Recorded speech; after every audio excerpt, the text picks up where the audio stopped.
Assalamualaikum warahmatullahi wabarakatuh. Alhamdulillah alladzi arsala rasulahu bil huda wa dinil haq liyudhhirahu 'alad dini kulli wa kafa billahi syahida. Allahumma shalli wa sallim ala Muhammadin wa ala alihi wa ashabi ajma'in, amma ba'd.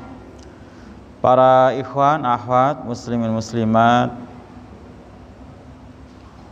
yang sama-sama mengharapkan ridho serta ampunan Allah, alhamdulillah berkat izinnya dan pertolongannya pada kesempatan malam hari ini kita masih bisa melaksanakan apa yang menjadi azam kita, niat kuat kita untuk melaksanakan amal soleh, yaitu baik thalabul ilmi maupun amal soleh yang lain.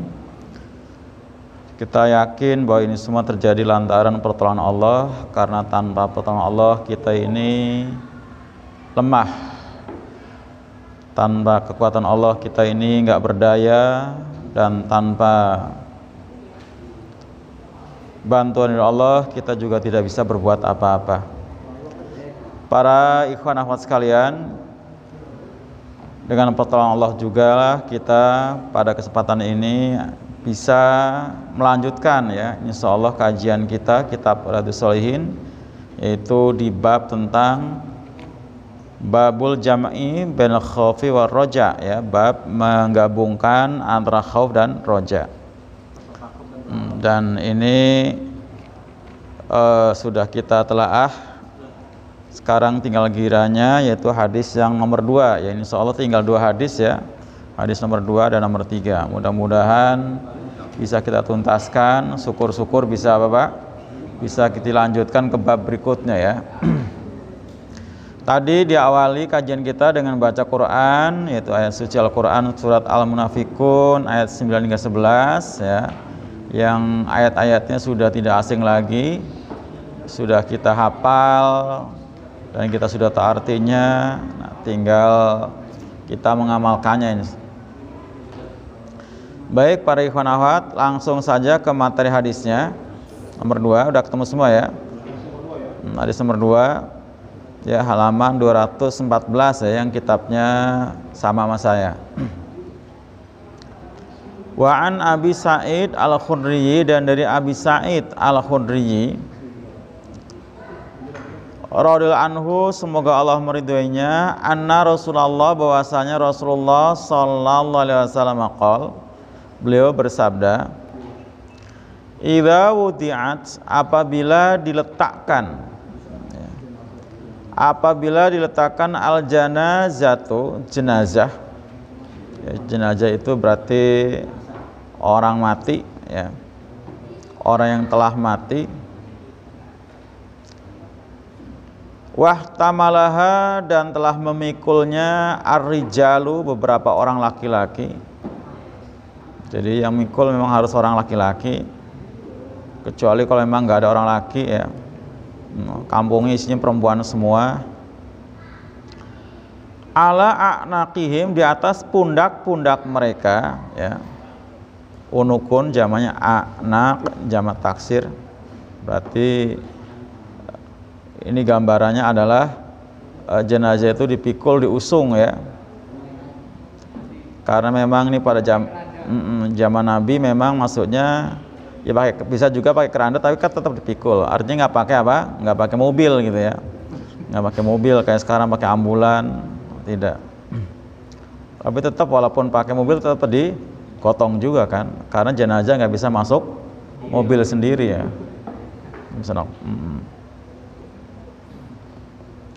Fa'in kanat, maka jika adalah si jenazah tadi solihatan, jenazah yang solih ya, pakai tamaruto, karena jenazah tadi penulisannya diidentikan dengan apa? Mu'anas atau perempuan ya. Bukan berarti jenazahnya harus perempuan, tidak ya, laki ya perempuan. Qalat, maka jenazah tadi berkata, Mbak, Bu, jenazah ini ngomong sebenarnya. Apa yang diomongin sama jenazah yang lagi digotong? Ternyata jenazah yang sedang digotong, sedang dipikul atau sedang diangkut oleh ambulan tadi bilang, qaddimuni, qaddimuni, terus ngomong gitu ya. Segerakan aku, segerakan aku, segerakan aku. Jadi mulai digotong, habis disolatkan, ya, terus digotong, dimasukkan ke ambulan atau langsung ke pemakaman. Selama proses dan perjalanan itu minta disegerakan. Jadi kebayang nggak Pak? Kalau misalnya ini di jauh tempat pemakamannya ya, matinya di Jakarta, minta dikubur di kampung, berarti ini jenazah sangat merana, ya Pak. Jenazahnya sangat merana ya, karena kelamaan, ya kan? Mati di Jakarta, minta kubur di Jawa Timur, Jawa Tengah. Nah ini kasihan. Ya. Segerakan aku, segerakan. Sementara waktu tempatnya jauh, nggak nyampe-nyampe kan Pak? Nggak nyampe-nyampe. Ya ngomong, jenazah ngomong. Qaddimuni, qaddimuni, segerakan aku, segerakan aku. Saking pengen apa? Segera menikmati hasil buah amal solihnya, ya. Jadi hasil ngajinya setiap malam Jumat, kan pengen ngerasain Pak. Selama ini kan baru dapat apa? Kue doang kan, salak sama roti sama apa tuh? Kopi, ya kan. Sebenarnya kan yang lebih dari itu kan banyak Pak, ya kan? Pahala tadi. Berarti sebenarnya ketika orang meninggal itu di mana dia meninggal di situ dia dimakamkan. Iya, jadi di mana kita meninggal di situ kita dimakamkan. Qaddimuni, qaddimuni, terus ngomong gitu, segerakan aku, ya, karena saking pengen segera mendapatkan, merasakan balasan kebaikan selama ini dia amalkan di dunia, ya. Ingin merasakan hasil ngajinya, hasil taklimnya, baca Qur'annya, sedekahnya, sholatnya, ya kan? Itu kan semua tabungan yang perlu dibongkar. Nah, bongkar Pak. Kalau kita punya tabungan, punya celengan, dia naruh duit di kaleng, di celengan, kan pengen apa Pak? Pengen bongkar kan? Oh iya, pengen banget, pengen tahu hasilnya.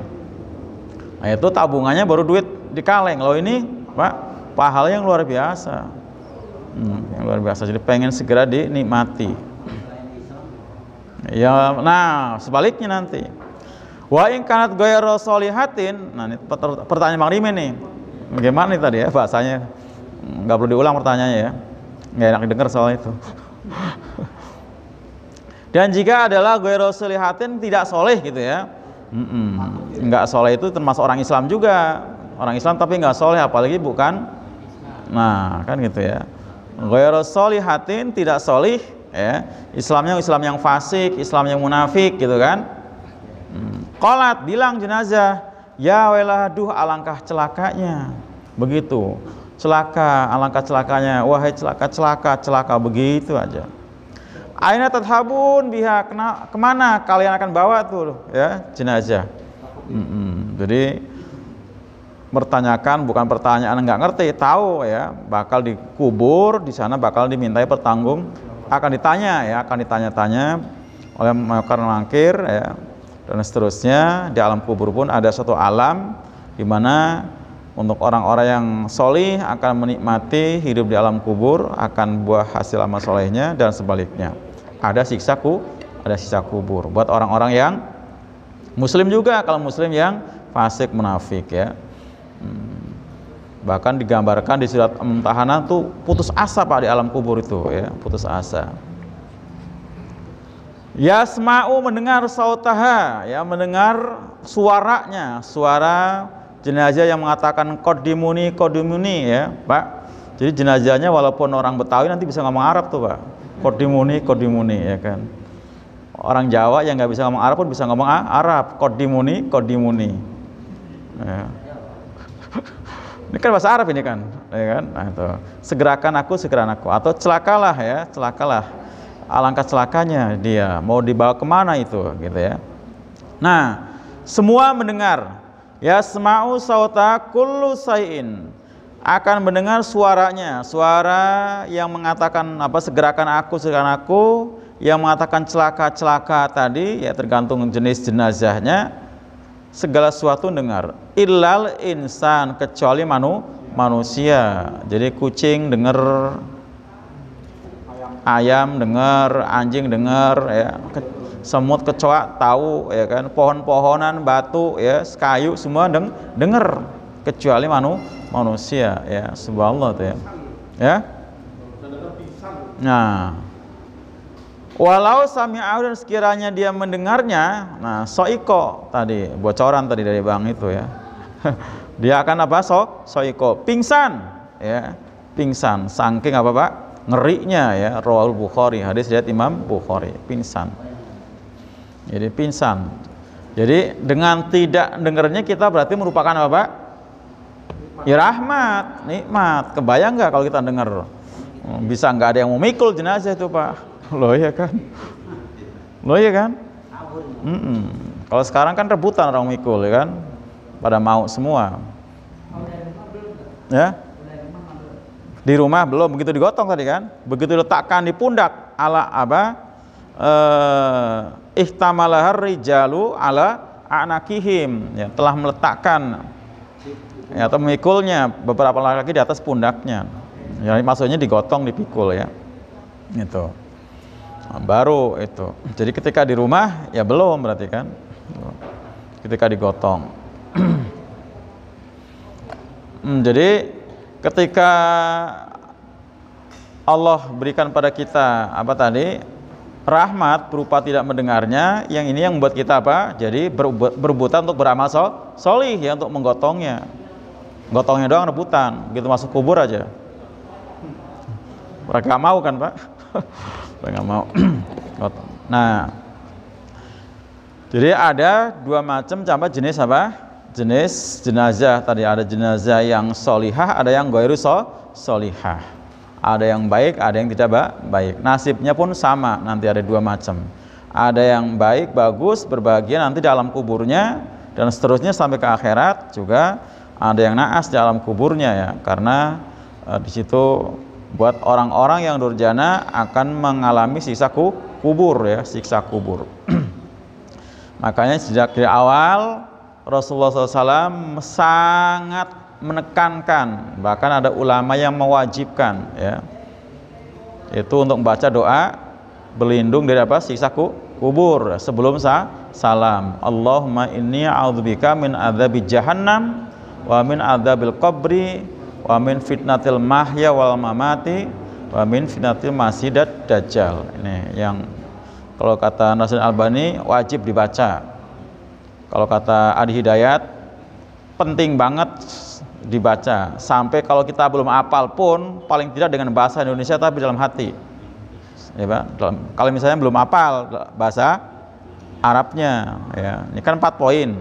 Allahumma inni a'udzubika min adzabi jahannam, ya Allah aku berlindung kepada Engkau dari apa? Siksa neraka jahanam. Yang kedua, min adzabil qabri, dari siksa kubur. Yang ketiga, wa min fitnatil mahya wal mamati, dan dari apa? Fitnah kehidupan maupun kematian ya. Fitnah dimaksud adalah termasuk bencana ya, petaka ya. Kemudian yang keempat adalah apa?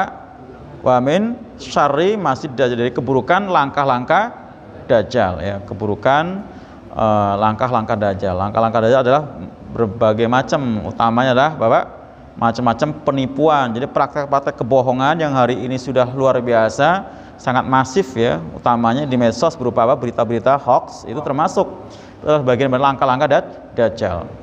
Iya itu. Jadi berlindung dari itu. Makanya jangan sampai kita kemakan Pak. Ya, yang sering saya wanti-wanti yang namanya berita hoax, atau di Quran disebutnya apa? Hadis ifki ya, berita bohong, itu adalah yang memproduksi orang fasik, orang munafik, orang kafir yang produksi. Ya kan? Kemudian yang menyebarkan, Pak, diantaranya juga orang-orang munafik juga, ya, mereka juga yang menyebarkan. Dan yang mengkonsumsi orang-orang yang jahil, orang yang bodoh, yang awam. Nah, jadi orang awam ini jadi korban, ya, jadi korban. Maka banyak ya, kadang-kadang main apa? Share aja itu berita, ya, begitu dikonfirmasi kita nggak ngerti, nggak tahu. Ya kan, nah ini jadi masalah. Makanya sering saya bilang, apapun yang kita katakan, yang kita sampaikan, kita harus tahu ya Pak, harus ngerti dari kata per kata, bahkan jika suku katanya kita ngerti, harus tahu setiap apa yang kita sampaikan harus kita ngerti.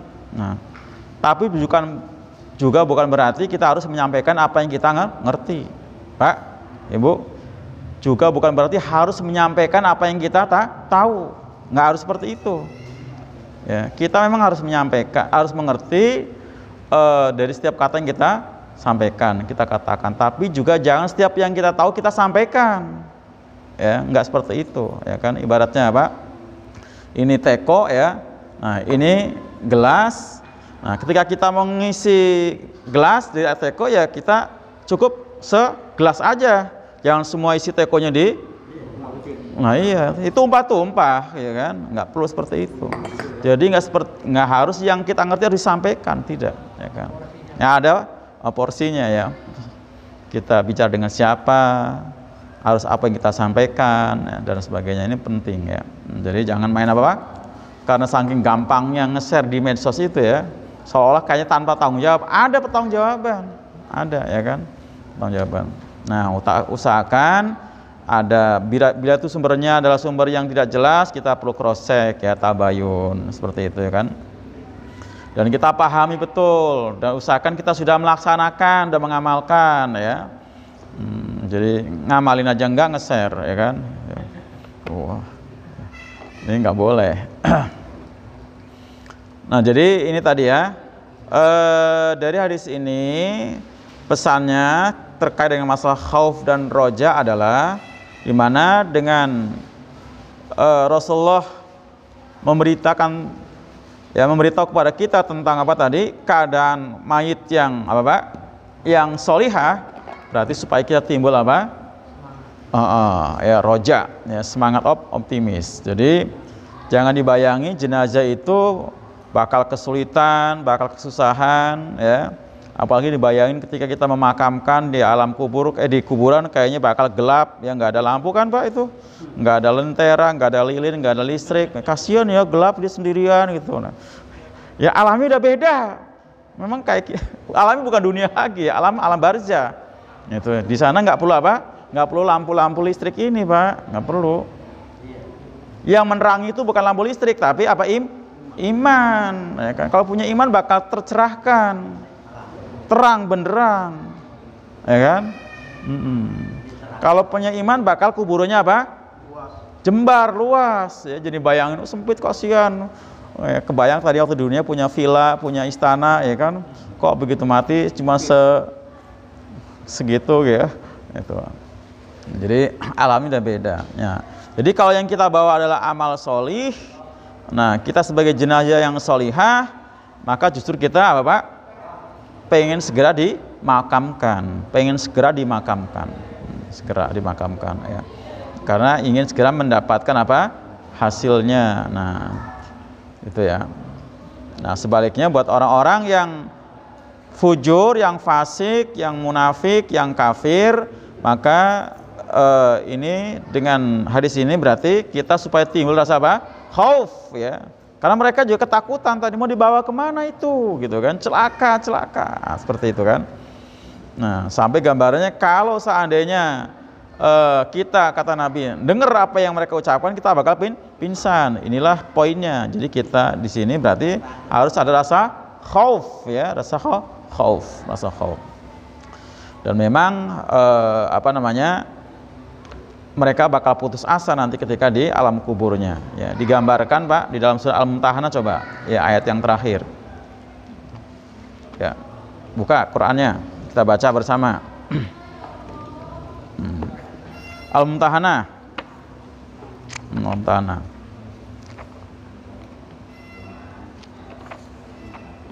surat berapa itu? Kamu belum?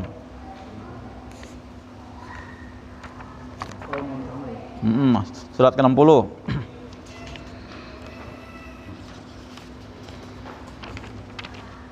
Udah, ya, kita baca ayat ke-12, ya, terakhir, ya.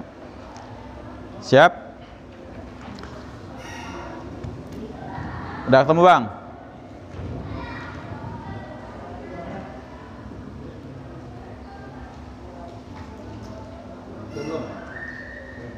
Udah ketemu kan?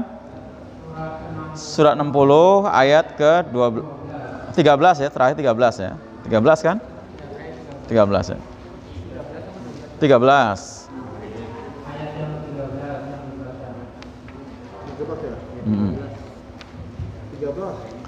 13. Ayo. A'udzu billahi minasy syaithanir rajim. Bismillahirrahmanirrahim. Ya ayyuhalladzina amanu la tatawallaw qauman ghadiballahu alaihim qad ya'isu minal akhirati kama ya'isal kuffaru min ashabil kubur. Ya. Wahai orang-orang yang beriman, la tatawallau, janganlah kalian menjadikan apa Pak? Janganlah kalian berwali ya. Ya, janganlah kalian menjadikan wali atau penolong qauman ghadiballah, pada kaum yang Allah murkai alaihim. Qad ya'isu, sungguh telah berputus asa minal akhirah, dari apa? Kehidupan akhirat.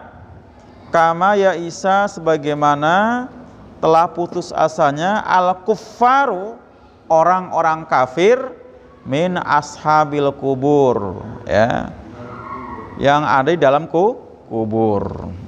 Jadi orang kafir itu di dalam kubur putus asa, ya, siksaan, hempitan kubur yang luar biasa, ya, sangat menyiksa. Nah, juga putus asa lantaran setelah habis masa hidup di alam kubur, begitu barzah selesai pun akan mendapatkan apa? Siksaan yang lebih dahsyat lagi, yaitu neraka.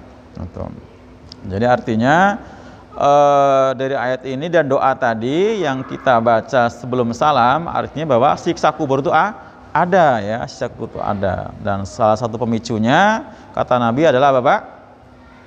Buang air kecil, ya, atau buang air besar tanpa ada tabir, tanpa ada sutroh, ya kan, cur aja ya, nggak ada aling-alingnya, itu enggak, itu masuk. Juga ketika istinja tidak bersih, istinjanya nggak bersih. Jadi bahkan ada kan Pak yang istinjanya bukan pakai air, bukan pakai apa, batu, pakai kayu, tapi pakai obat. Iya, di obat tabit doang gitu.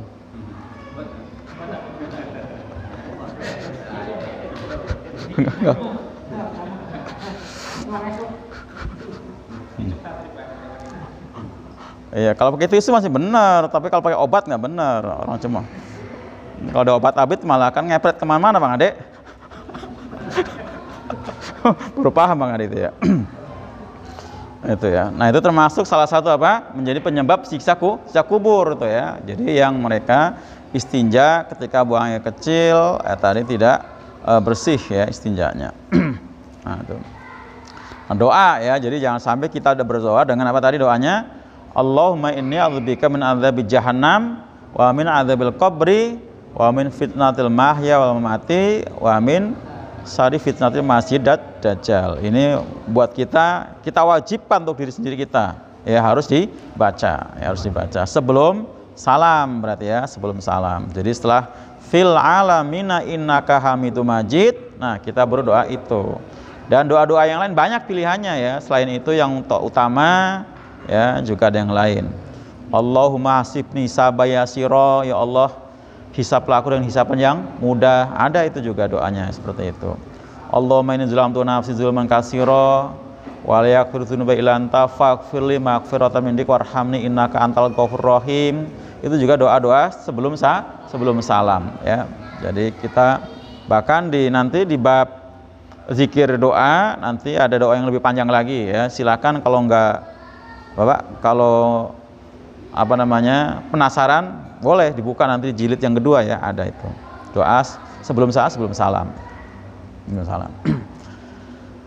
Nah ini jadi dari hadis tadi pesannya dua berarti ya. Jadi ada pesan untuk apa?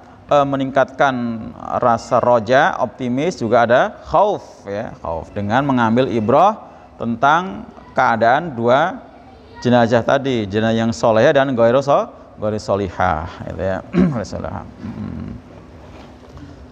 Lanjut. Atau yang tanyain Pak sebelum dilanjutin? Saya pendapat itu kalau jenazah itu janganlah engkau pukul jenazah itu, karena kalau engkau pukul sakitnya sama dengan ketika dia masih hidup. Benar nggak Sar? Iya betul. Jadi memang kita harus melakukan jenazah dengan baik. Semua harus baik. Kata-kata kita juga harus baik ya. Di situ kita nggak boleh menyebutkan tentang aib-aibnya, harus tutupi ya. Yang kita katakan hanya yang baik-baik semua, karena kata Nabi apapun yang kita ucapkan akan diaminkan. Oh ya, ucapan yang baik ya diaminkan baik, ucapan buruk akan diaminkan dengan keburukan. Jadi semua yang kita ucapkan harus yang baik-baik, yang baik-baik semua.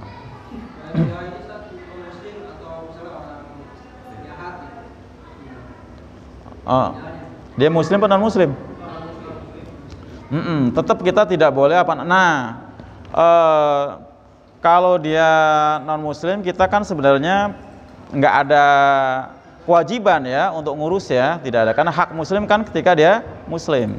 Jadi hak muslim kan 6. Nah, salah satunya adalah apabila mati kita mengurusi. Nah, kalau yang non muslim tidak ada. Itu kita hanya ada kewajiban untuk menghibur keluarga duka ya, keluarga duka itu ya, tak sifatnya tadi takziah tadi ya.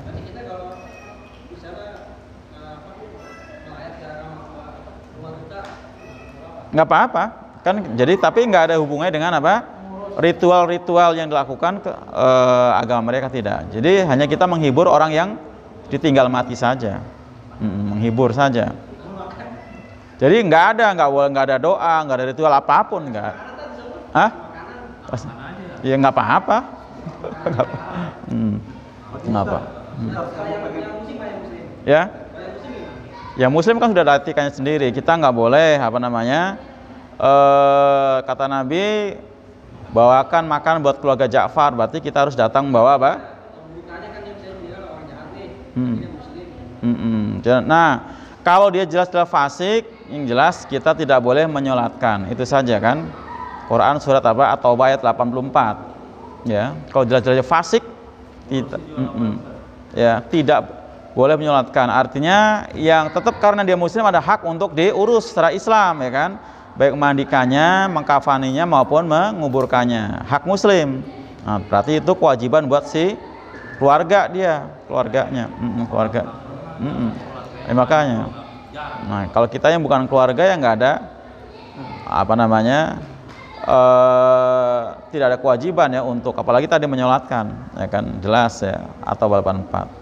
Tapi sebagai hak muslim dia berhak mendapatkan perawatan. Nah, itu adalah kewajiban keluarganya. Makanya di sini setiap keluarga, setiap kita harus bisa ngurusin jenazah ya, jangan sampai tidak. Harus bisa.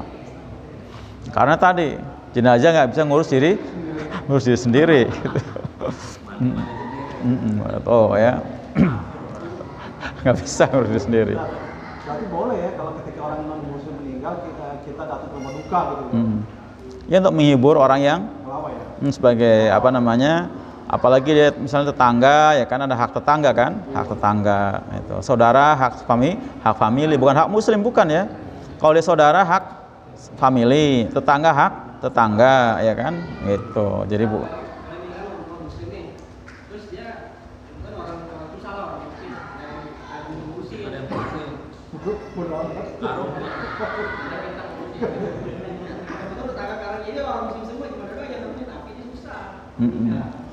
dia non muslim. Iya. Artinya ngurusinya kan, kalau kita dia kan non muslim, berarti kan nggak ada hak dari dia untuk mendapatkan perawatan secara muslim. Terus kita ngurusin seperti apa? Berarti cara kita adalah mengundang ya kan, mengundang orang-orang yang seakidah dengan dia gitu kan, untuk mengurusnya. Kalau perlunya biaya kita nggak apa-apa, kita biayain. Nah iya. Masa kita mau makain makanya nggak boleh kan, kita juga ngafan nggak boleh. Apalagi kita mau makain jas tadi kan, kita undang, kita panggil ya kan. Nah, teman-temannya dia gitu ya, untuk ngurusin. Paling kita bantunya seperti itu kan, membantu prosesnya, mungkin pengadaan biaya gitu ya. Dan itu bisa terjadi memang seperti itu. Lanjut ya. Wa an Ibnu Mas'udin, dan dari Ibnu Mas'ud, siapa Pak? Abdullah bin Mas'ud, salah satu sahabat Nabi yang sangat piawi, ahli dalam masalah baca Quran ya. Ahlinya dalam artian suaranya yang merdu ya, berkat doa Nabi ya. Nanti kita ketemu ini kasusnya di mana Nabi minta dibacakan Quran sama beliau ini, siapa? Ibnu Mas'ud ya. Semoga Allah meridainya. Qala berkata, qala Rasulullah sallallahu alaihi wasallam, telah bersabda Rasulullah sallallahu alaihi wasallam, al jannatu, surga itu, aqrabu ila hadikum, lebih dekat kepada salah seorang di antara kalian, min syiraki na'lihi, dari tali sendalnya. Wan naru, dan neraka, mislu dzalik, seperti itu juga. Riwayat Bukhari, hadis riwayat Imam Bukhari. Nah, ini dari Rasulullah sallallahu alaihi wasallam ya. Ibnu Mas'ud meriwayatkan bahwa surga maupun neraka itu sama dekatnya ya, digambarkan seperti dekatnya tali sendal. Artinya apa Pak, Ibu? Bahwa untuk masuk surganya Allah maupun nerakanya itu sama-sama gampangnya ya, sama-sama gampangnya ya, sama gampangnya untuk meraihnya. Nah, karena ada kan Pak ya, kisah-kisah yang sudah kita pelajari di bab tobat. Hanya gara-gara ngapain Pak? Ngasih minum anjing ya kan?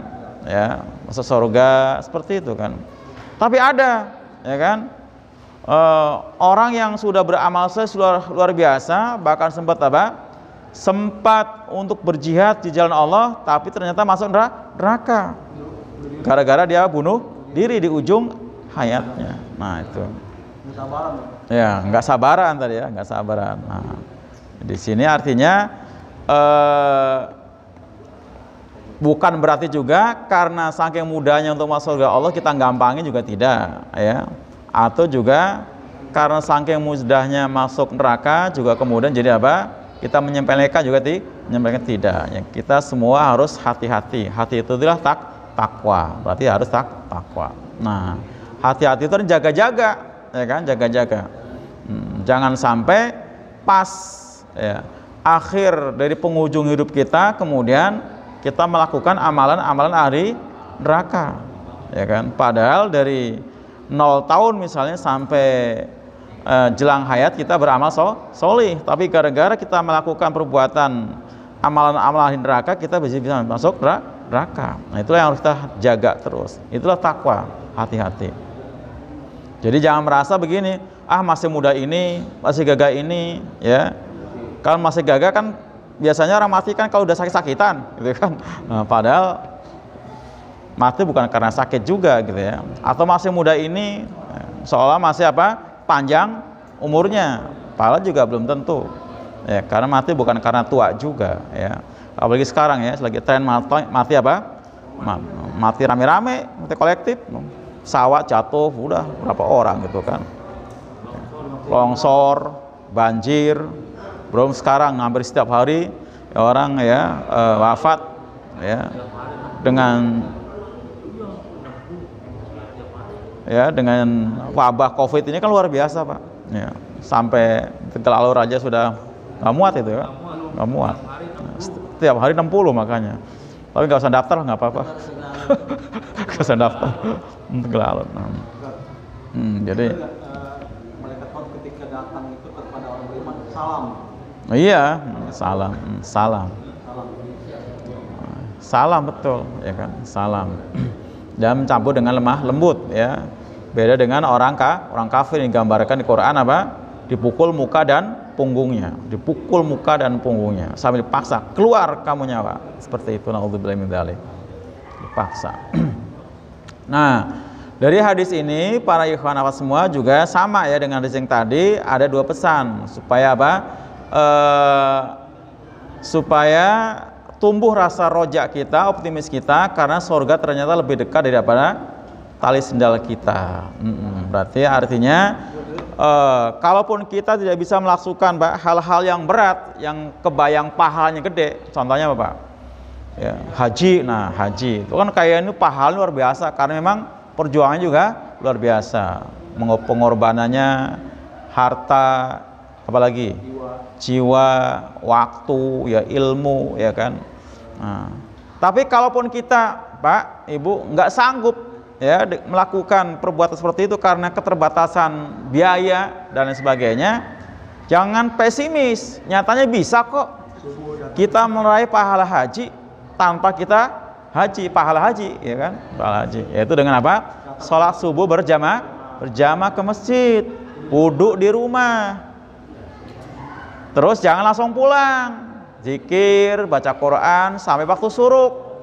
Sholat syuruk 2 rakaat, pahalanya sama dengan haji dan umroh yang sempurna, yang 3 kali Nabi ngomongnya.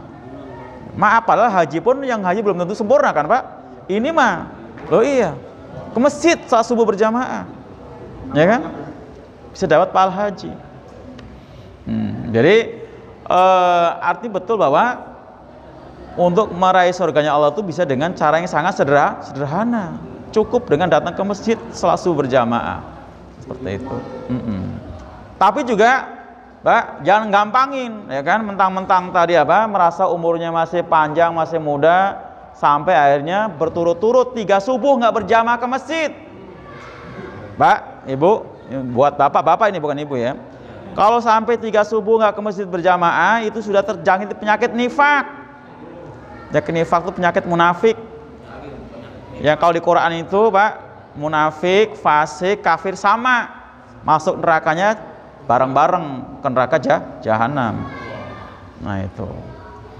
Jadi terlalu apa? Meremehkan, ya kan? Meremehkan.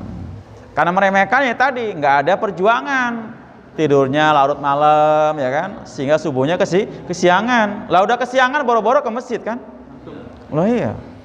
Karena meremehkan tadi. Berarti betul neraka pun lebih dekat daripada apa? Tali sendal.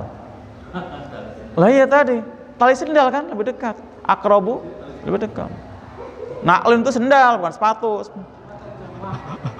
Naklun itu artinya sendal ya. Kalau khauf baru sepatu. Nah itu ya. Nah, jadi karena dia meremehkan tadi, akhirnya tadi ya kan, sehingga subuhnya nggak ke masjid. Karena apa? Kesiangan. Meremehkannya apa tadi? Tidur kemalaman, kesiangan karena bergadang dan sebagainya, seperti itu. Nah, termasuk juga apa? Amalan-amalan kecil yang lainnya, zikir-zikir, jangan disepelekan. Zikir itu justru amalan yang paling apa Pak? Paling ringan karena tidak perlu berkorban dalam sisi apa? Dari segi harta, ya kan? Cukup dengan lafaz, kalimat-kalimat thayyibah itu juga luar biasa, ya luar biasa. Itu ya. Itu. Jadi ternyata banyak dari zikir-zikir itu yang nilainya bisa menyetarai dengan apa? Sedekah dalam jumlah yang besar yang dilakukan oleh para orang kaya, ya kan? Udah pernah kita bahas tadi sini kan? Para orang miskin datang rame-rame ke Nabi. Ya Rasulullah, gimana nih? Pahala diborong sama orang kaya semua, ya kan? Kami orang miskin sholat, orang kaya pada sholat. Kami orang apa? Melarat puasa, mereka orang kaya pada puasa. Sementara ketika mereka orang kaya pada sodakoh, nah kami nggak bisa, ya karena nggak gablek duit, ya kan? Nah, nggak bisa kan? Boro-boro buat sodakoh gitu kan? Nah, apa kata Nabi? Emangnya kamu nggak tahu? Tasbih sodakoh, tahmid sodakoh, tahlil sodakoh, amar ma'ruf sodakoh, nahi mungkar sodakoh, bahkan kamu berhubungan badan dengan istri kamu juga sodakoh. Gitu, ya kan? Loh iya, kalau itu disalurkan ke yang bukan istri kan dosa. Nah, kalau istri berarti sedekah juga. Nah, jadi ternyata Pak, banyak ya untuk meraih pahala yang sebesar-besarnya senilai dengan sodakohnya orang dermawan dengan kalimat-kalimat thayyibah tanpa kita apa tadi? Berkorban harta kalimat kita nggak punya. Nah, seperti itu. Jadi jangan diremehkan kalimat apa? Tasbih, tahmid, tahlil ya. Nah, itu jangan remehkan. Sampai kata Nabi, Barang siapa yang baca subhanallah walhamdulillah, bukan, la ilaha illallah wahdahu la syarikalah lahul mulku wa hamdu wa huwa ala kulli syai'in qadir 100 kali dalam sehari, 100 kali, maka pahalanya sama dengan memerdekakan 10 budak. Pak, 10 budak bayang nggak? Kalau budaknya sekelas Bilal, ya kan, yang harus dimerdekakan dengan uang seberat Bilal misalnya kan, itu mahal sekali Bilal itu, Pak, ya kan? Karena itu budak yang sangat ya mahal, ya kan? Dan hanya Abu Bakar yang bisa memerdekakan. Jadi tasbih, Pak, zikir yang kayak tadi apa tadi? La ilaha illallah wahdahu la syarika lahu mulku wa hamdu wa huwa ala kulli syai'in qadir 100 kali kita baca. Nanti dibaca nih di jilid 2 ya, bab tentang zikir nanti dibaca. Saya sih pengen Pak Ivan sedikit apa kepo gitu, cari mandal gitu ya. Kan enak tuh ya, cari. Ya. Nah, kemudian plus dengan dikasih 100 kebaikan, plus dengan dihapus 100 keburukan. Yang keempat, Pak, dikasih perisai untuk yang bisa menghalang-halangi serangan setan. Tuh, 100 kali. Barang siapa yang baca lebih, berarti lebih mulia lagi. Lebih banyak, lebih mulia lagi. Jadi kalau saya 100, Bang Ade 200, berarti Bang Ade lebih hebat, lebih baik pada saya. Oh iya. Bang Rimin 300, oh lebih lagi gitu kan. Lo kan boleh, Pak, berfastabil khairat ya. Ya, sambil dagang, layanin, nyacak apa, timun segala macam, ya udah. Sambil bukain jagung, ya, gitu. La ilaha illallah wahdahu la syarikalah. Padahal itu, Pak, itu nggak perlu waktu lama, ya. Antara azan dan qomat waktu subuh yang itu kadang-kadang sampai 15 menit, cukup dengan 5 menit bisa kok, bisa. Atau 7 menit bisa kalimat itu 100 kali, bisa. Bisa, coba aja. Nggak banyak-banyak, nggak perlu waktu yang lama. Jadi ringan diucapkan tapi luar biasa gitu kan, fadilahnya. Nggak perlu tenaga yang apa tadi, coba memeriakan 10 budak, kita duit dari mana gitu kan, seperti itu kan. Tapi dengan zikir itu bisa menyatarai bahkan lebih tadi ya, ada 4 kelebihan itu. Jadi ternyata untuk masuk surganya Allah tidak sulit ya. Jadi digambarkan sampai lebih dekat dari apa tadi, tali sendal, bisa dengan lafaz-lafaz kalimat thayyibah gitu ya. Nah, dibagi-bagi, gimana bagi-bagi? Oh boleh silakan. Tapi takutnya kalau dibagi-bagi nanti jadi keduluan Bang Ade terus itu kan. Nah kita baru 20, Bang Ade udah 100, begitu 40 Bang Ade udah 200. Pokoknya waktu 5 menit gitu aja baca tuh. Ya boleh aja gitu ya, boleh silakan. Lomba-lomba deh. Iya. Iya. Jadi dicicil betul, dikredit ya. 20, banyak-banyaknya aja. Sebanyak-banyaknya ya, sebanyak-banyaknya. Itu artinya dengan apa, hal-hal yang sederhana, mudah dikerjakan tanpa perlu pengorbanan yang besar, ternyata bisa mendatangkan kebaikan yang sangat banyak ya, banyak luar biasa. Itu. Nah, begitu juga neraka, Pak, neraka juga luar biasa dekatnya, ya kan? Kalau tadi misalnya kebayang ya, untuk masuk surganya Allah perlu pahala yang besar ya, berkorban kambing, sapi, kerbau, onta. Ternyata berkorban nyamuk pun, lalat pun bisa masuk neraka. Kalau pengorbanan itu dipersembahkan untuk selain Allah, ya kan? Ya udah kita bahas waktu itu, ada kata Nabi, ada orang yang masuk surga karena lalat, masuk neraka karena lalat kan? Itu. Ketika 2 orang itu sedang dalam sebuah perjalanan, kemudian melewati sebuah altar pemujaan. Nah, ketika melewati altar pemujaan, kata juru kuncinya, kalian berdua nggak boleh lewat sini, kecuali harus berkorban untuk berkorban untuk berhala-berhala kami. Nah, seperti itu. Kata orang yang pertama, aduh, dengan apa? Saya nggak punya apa-apa. Nah, pokoknya silakan, mau dengan kambing boleh, dengan kebo boleh, sapi boleh, onta boleh, ayam boleh. Jangankan kerbau, sapi, onta, ayam pun nggak punya. Kalau nggak punya udah lalat, udah nggak apa-apa. Akhirnya cari lalat, tangkap, pak, nih dipersembahkan untuk si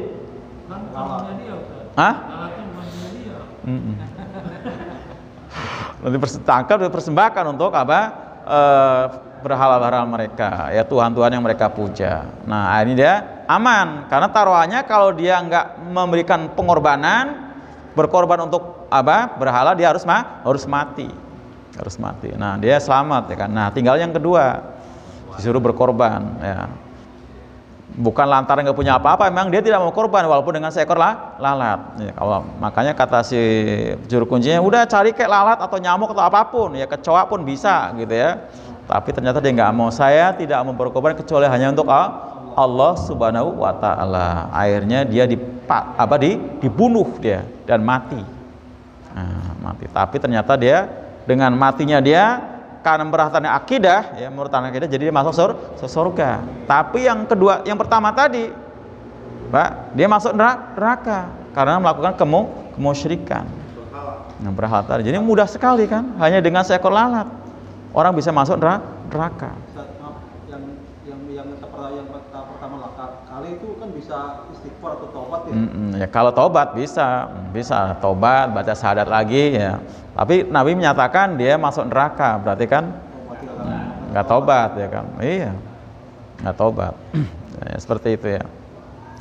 Jadi saking mudahnya untuk masuk surganya Allah, artinya kita bisa melakukan amal-amal soleh yang sangat ringan.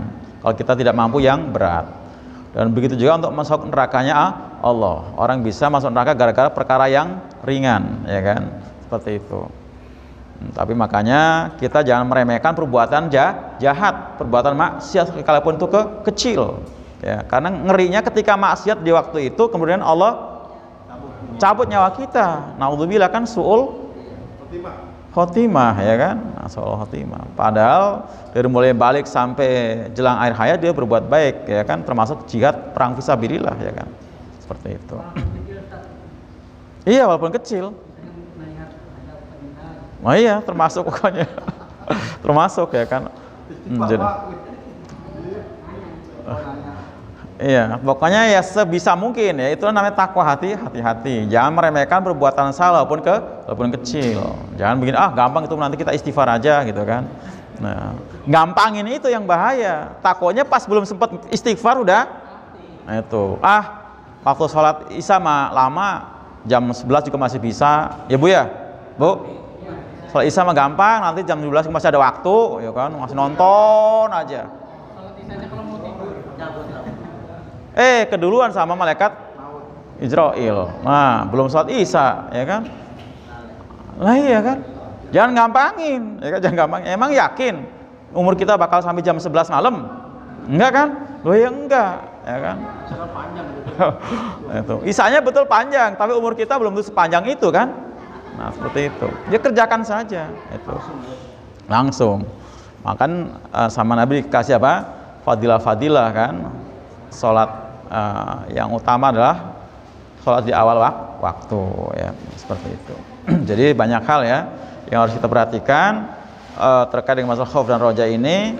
Dan tadi dengan hadis ini berarti pesannya dengan surga lebih dekat daripada tali sendal, berarti supaya timbul rasa optimis, yaitu apa? Roja. Dengan neraka lebih dekat juga daripada tali sendal, berarti kita harus ada rasa khauf ya, takut pada nerakanya Allah Subhanahu wa Ta'ala ya. Silakan ada yang tanyakan. Jadi kalau la ilaha illallah wa la syarika lah sampai situ Mas. La ilaha illallah wa la syarika lah. Lahul mulku wa hamdu wa la kulli syai'in qadir. Enggak pakai yuhyi wa yumiitu, enggak ada. Enggak ada. La ilaha illallah wahdahu la syarikalah lahul mulku wal hamdu wa huwa ala kulli syai'in qadir. Iya. Itu. Jadi enggak ada yuhyi wa yumiitu. Enggak ada. Kalau nggak salah yang ada yuhyi wa yumiitunya itu yang habis sholat. Walaupun yang tidak ada juga sahih juga. Sahih juga yang habis sholat, yang nggak ada yuhyi wa yumiitunya. Sahih juga. Kayak tadi sama persis. Jadi bersolat, baca istighfar 3 kali, terus Allah manta salam, langsung la ilaha illallah wahdahu la syarikalah lahul mulku wa lahul hamdu. Jadi 1 kali tambah dengan apa? Allahumma la mani'a lima ataita wa la mu'tiya, dan seterusnya. Itu. Saya 33 kali kan subhanallah sampai terus tamat Amit tahlil kan. Terus pas sampai ke 100-nya saya baca itu. Iya, betul. Ke 100. Iya, iya. Iya ke 100-nya ya. Iya. Ke 100-nya ya. Pas sampai ke 100-nya itu saya baca itu. Iya. Itu. Awal itu awalnya. Sampai nah akhirnya baca itu juga. Itu ya. Ada lagi? Silakan. Cukup. Jadi yang akan datang kita akan mengkaji bab baru tentang babu fadlil bukai min khasyatillahi ta'ala wa syauqan ilaihi, ya, bab tentang keutamaan menangis dan takut pada Allah Ta'ala dan rindu kepadanya. Ya, ini penting ya, nanti kita telaah, kita kaji karena ternyata ada keutamaan menangis yang karena takut pada Allah Subhanahu wa Ta'ala. Juga penting juga kita menumbuhkan rasa apa? Rindu untuk ketemu dengan Allah Subhanahu wa Ta'ala, ya. Jadi mudah-mudahan Allah masih beri kita kesempatan untuk menggalinya, mengkajinya, ya, sehingga tambah ilmu kita tentang masalah ini, ya, keutamaan menangis, ya. Demikian para ikhwan akhwat sekalian, saya cukupkan, mudah-mudahan bermanfaat apa yang kita kaji. Mohon maaf atas segala khilaf wal minkum. Wassalamualaikum warahmatullahi wabarakatuh.